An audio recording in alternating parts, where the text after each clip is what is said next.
Well, hello and welcome, everybody.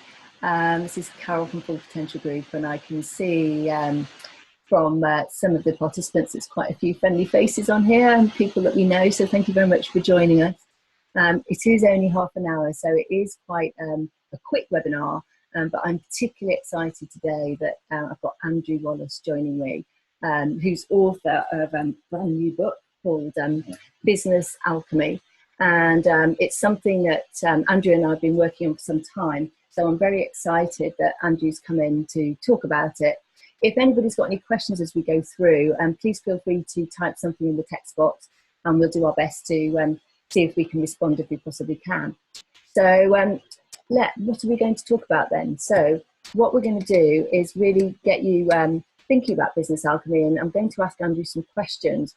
The key things, and we like the power of 7 on this webinar, is I'm going to talk and ask Andrew about why Business Alchemy, why is it relevant, and why might it be relevant to some of you on this webinar.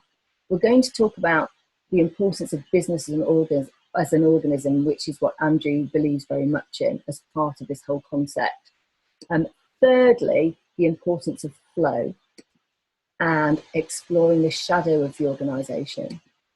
Then we'll get to a very, very important element about the power of intention, and I'm just going to share why that is so important for most organisations, and often it's the trick that most organisations miss and most teams miss. The need for alignment and how you get alignment, and then the magic of synchronicity. So we've got the secret 7, and I'm going to start by asking Andrew a bit. So tell us a bit about why Business Alchemy. Great, thanks Carole, and hello to everyone who's on the webinar. Business Alchemy is essentially incredibly simple. It's alchemy is about transformation. It's about changing one thing into another thing. So Business Alchemy works with the business itself, not the CEO, not the chairman, not the board of directors, but it works with the entity of the organization itself. And it's looking to transform the entity of the business so that a number of KPIs, whatever it is the business wants to do, can shift from one thing to another. That is the essence of Business Alchemy. Thank you. And I think one of the key elements is treating the business as an organism. Can you tell us what that means? Yeah, whenever I go into any business, whether it employs 5 people or 50,000 people, I see the business as a living, breathing organism. And as most of us know, we live in a culture that is mind-dominated, is head-dominated. And the business culture tends to magnify that even further. So most businesses are very mind-dominated. They're driven by logic, analysis, rationality, etc.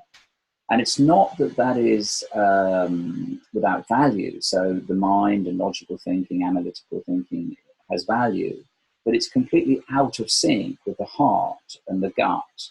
And I talk about the soul of the business, the essence of the business. So a lot of Business Alchemy is about paying attention to the different elements of a business. For example, going into business and asking, what is the heartbeat of this business? And exploring that with the key people. What is the soul of this business? What is the essence of this business? And beginning to explore a more holistic or more expansive view of what this business has. And one of the things I will say is every successful businessman and businesswoman I've met actually has strong gut instinct, whether they call it that or not. But it's encouraging an organization to allow gut instinct to have a value. So, I mean, I really resonate with this, and we do talk to organisations about the head, heart and the gut. And if we're very brave, we might mention soul. Could you just give us some examples? When you ask the question, what's the heartbeat of this organisation, what do people say? Well, the thing that always intrigues me and excites me is normally when I ask a group of senior executives that question, they've never asked that question before. Yeah. So I think it's a great question, and some people might look blank, or even more so, I often go straight in and say, what's the soul of this business? And again, you get a lot of discombobulated looks from people. But as you open a willingness to explore, people engage with it and they start thinking and reflecting, what is the heartbeat of this business? And it could be a number of things. It could be creating connection. It could be selling. it could be protecting, it could be, they begin to explore what it is we're here to do. Okay. So it's sort of partly connected to purpose, isn't it? It is definitely connected. Yeah. Certainly the soul of the business is very closely connected to purpose. Yeah. And so it's getting the exec team, but also the rest of the people in the organisation really co-creating that together. That comes with a later, that for me, we're going to talk about alignment. So it's, first of all, you have to create intention, and then you align it through the organisation. Okay. Yeah. Sorry guys, I'm jumping the That's gun fine. because I'm a bit excited. So business is organism, and then we go on to the importance of flow. Yeah. So this is a very general thing, but all around us, the universe itself is in a state of flow. Each one of us within ourselves, our body is essentially a series of systems that are flowing, our digestive system, our cardio system. So the natural way of being is flow. And for me, in my own personal life and in my business life, the worst feeling is being stuck. And there's parts of our businesses that are stuck in one way or another.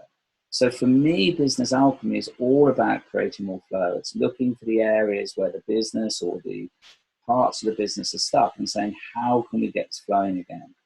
Flow occurs on a physical level. If you go into a business that's very chaotic, it's got files everywhere, it's, you know, there's no flow through the office. Mm-hmm. Some businesses have been looking at Feng Shui over the last 50 years, the Eastern tradition of the flow of energy through an organization. Is there a flow of ideas? If you've got a very autocratic, domineering CEO, maybe there's not room for people to have ideas and exchange of ideas. Interestingly, in 2008, when we got very close to the edge of a cliff of a financial crisis, what happened is there was a lack of liquidity in the banking system. What happens after Lehman collapsed and everything, banks stopped lending to each other. And it was that lack of flow that created a huge stress on the system until the central governments stepped in. So we need there to be a flow with clients, with processes, with ideas, and that creates a vitality and a vibrance in an organization. Yeah. And I think, there's also a flow of talent, isn't there? And the flow of people coming up in succession. Of course. But it's looking at where are the blocks in the flow. Where are the blocks? I've been in this job for the last 15 years. I'm going to stay in this job and no one else is going to have this job. Yeah. So flow is key. And I think as you're listening to this webinar, why don't you think about where are the blocks in your organisation? Where is the flow being disturbed, or where would you like it to be going faster or slower? I think that's the thing with flow, there's a pace of it, isn't it? And what's the pace of your business? Yeah. Okay, so the third one, we've gone business as organism, the importance of flow, and we're now exploring the shadow. The thing about a shadow, is this image reflects, is you can't not have a shadow. All of us, if we're in sunlight, then there's a shadow. A shadow is really those parts of the business that we're less aware of or are unseen. In any business, there's a lot going on, whether it's between the chairman, the chief executive, the board of directors, the front office, the back office, marketing, finance. There's a lot going on in this system and this organization that we're not so aware of, is outside of our awareness. And this is inhibiting the growth of the business in significant ways.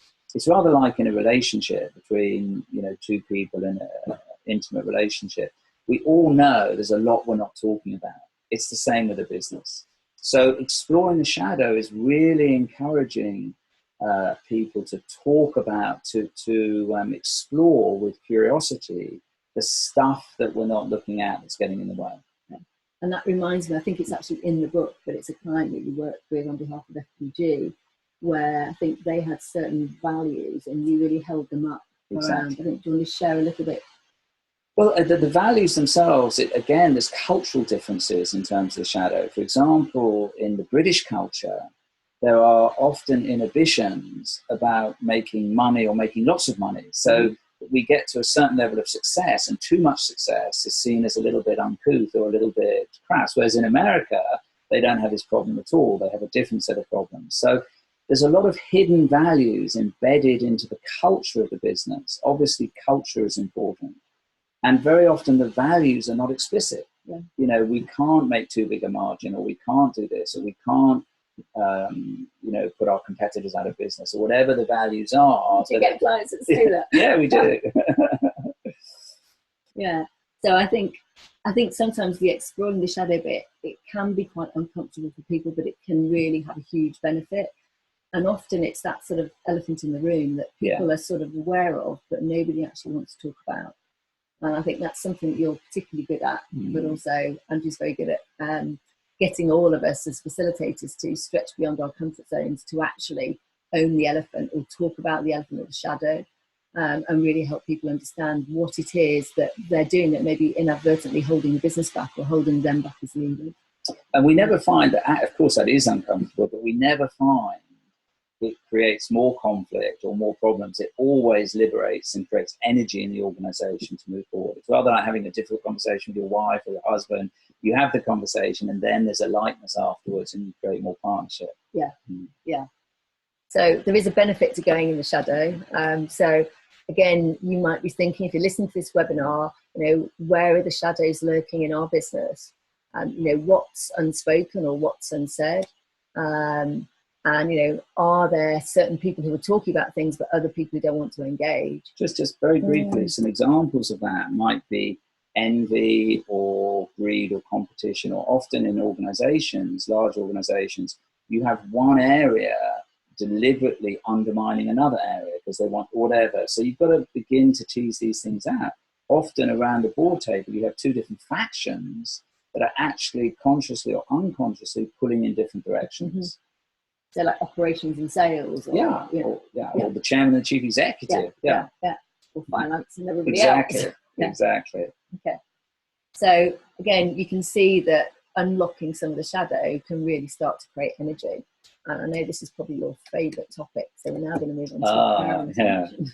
So for me, intention is probably the most underrated phenomena for achieving more potential.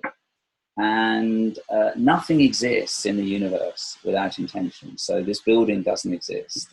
Your business, whoever you're working for, does not exist without intention.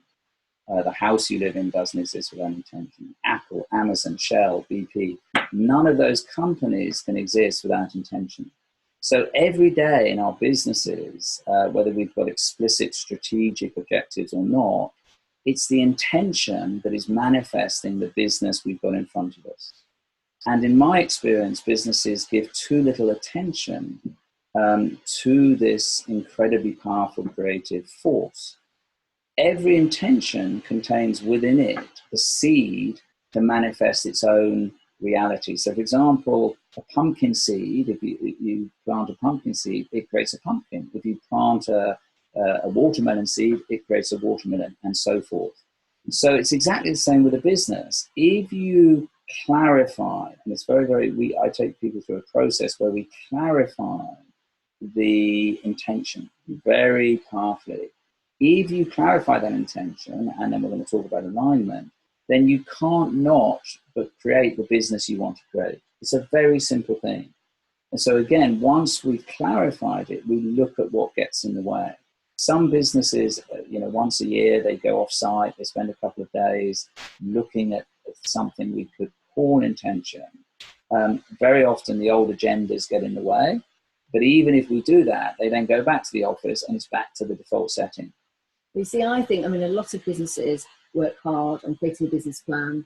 They've got the strategy, they've got the purpose, they've done all those things. And what would you say, what's the difference between doing all of that? Because you could say job done, that's our intention. These are our KPIs, this is where we're headed, this is the plan, this is the strategy. What's the difference between that and intention? Well, let's use practical examples that most of us understand. Some of us, with myself, a little bit overweight. So I might have an intention, I'm going to lose weight, or we have an intention, I'm going to go to the gym and get fitter.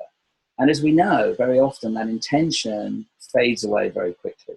So the intention is not being watered, or it's not being honored or fed in the appropriate way. Other stuff gets in the way.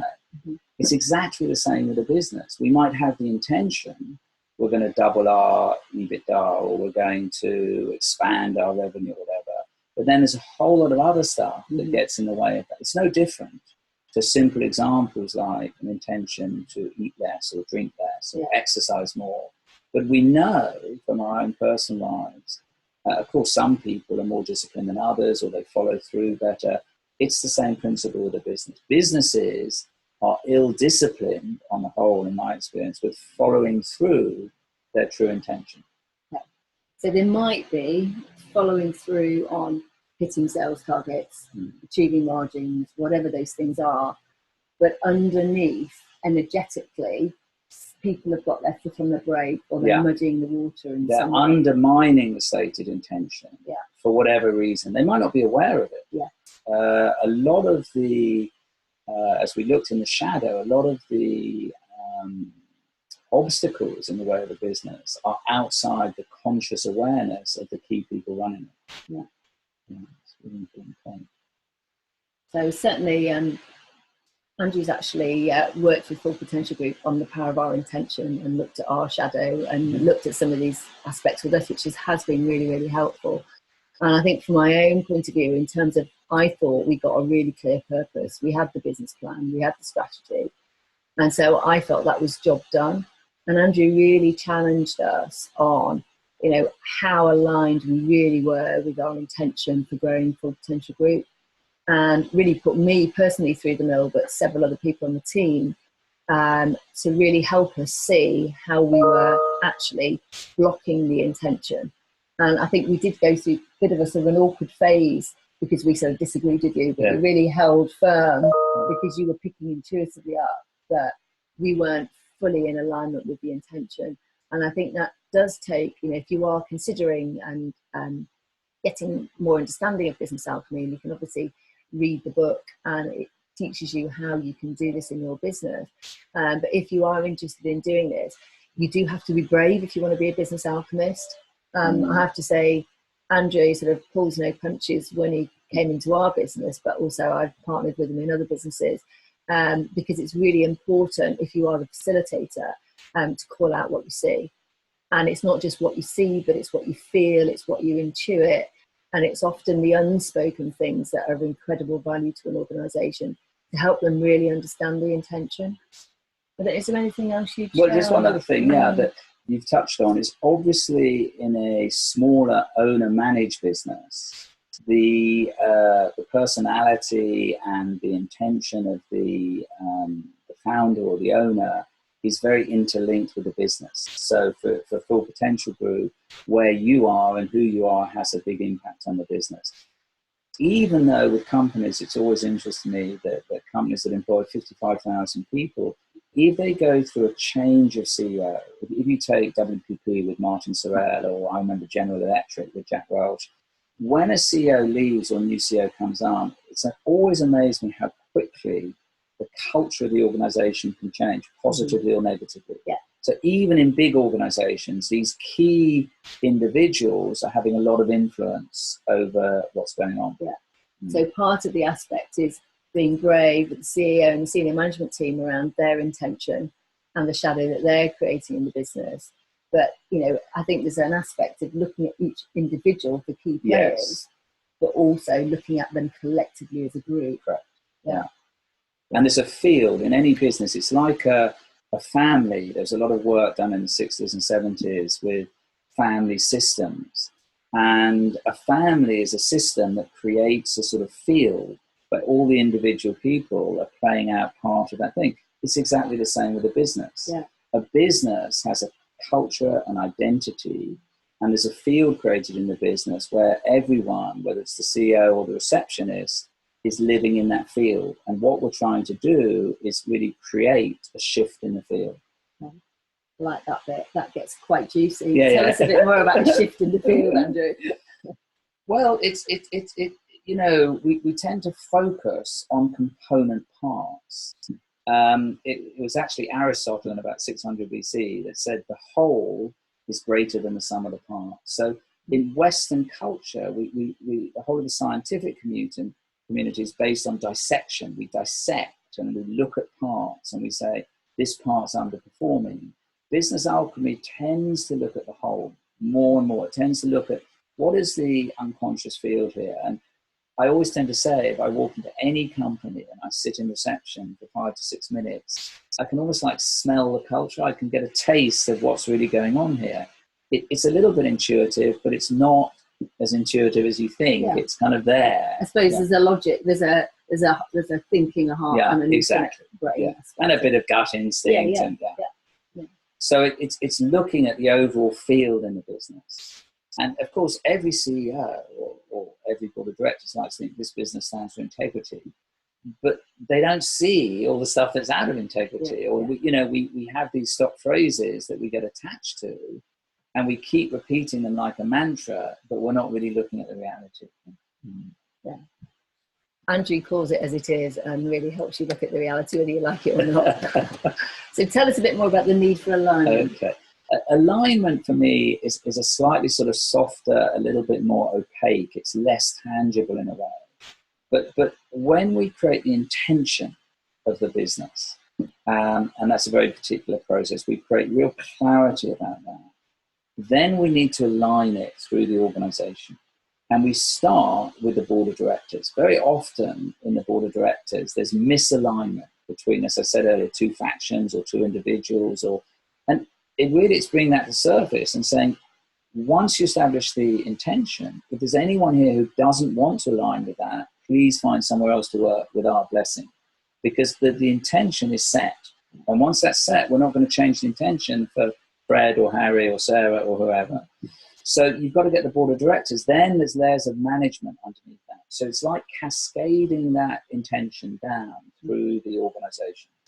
I often use the analogy that each one of us here listening, participating in this, right now, there's parts of us that are out of alignment. If we went to a chiropractor, an osteopath right now, they look at us for a bit, and then they click their neck or our lower back, and there'd be that rush of energy. We'd come back into an alignment, and we'd walk out feeling great. It's the same with a business.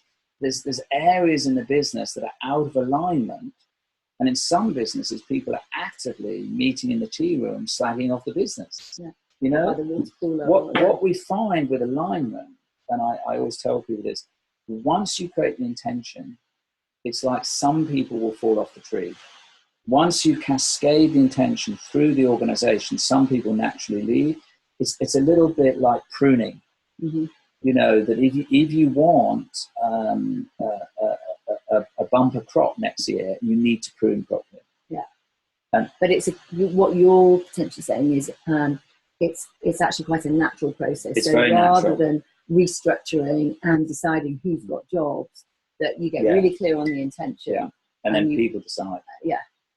And it's also very exciting for the organization. When you go through this process, you feel much more energy in the organization. More people, more of the time, look forward to coming to work. Yeah. And this is really important for me. I say to people, if you don't enjoy coming to work, find somewhere else to work. Yeah. And obviously this is a series of phases that you do as part of Business Alchemy. Yes. So typically, how many times would you go into a business? It varies. Sometimes I go into a business and do one day, and mostly they invite me back, but not always. You know, so it can range from one day to give people a taste, or sometimes I do a 5-day process with people off-site, or sometimes I do one day a month for 6 months or something. So it's very flexible. Yeah. But what's important, although the work I do is a little bit sort of metaphysical in a way, I always say all of it is empirical. You can test it. Yeah. And the movement is quite surprising. And very often things happen. You know, I've worked with some sort of hedge funds or corporate lawyers, and you work with them and these things happen, and you go back and they say, yeah, but it's a coincidence. I think, okay, that's fine. But as long as the things you want to happen are happening, you know. So shall we move nicely on to the magic of synchronicity? Because this is how do you explain this to a corporate lawyer? Yeah, well, synchronicity, first of all, it's a wonderful word. I love the word. And it's a word that was first introduced by a Swiss psychologist called Carl Jung. And he introduced the term for what he called acausal or random events. By acausal, I mean non-causal events. And he called them meaningful coincidences. And all of us in our lives, we've had experiences many, many times where sort of something a bit magical happens, or we're in the right place at the right time. We go and do the shopping in Waitrose and we bump into the exact person we wanted to meet, or we're in a business setting and somebody just pitches up and says, I've been looking, you know, and you get this big new account. What I say is that synchronicity ultimately is predictable. If you take time to get the intention right, if you clear the shadow stuff, you clear what's getting in the way of that, and if you create alignment, then you absolutely know you're going to end up, it's going to match your intention. Yeah. So synchronicity, I see it every day of my working life.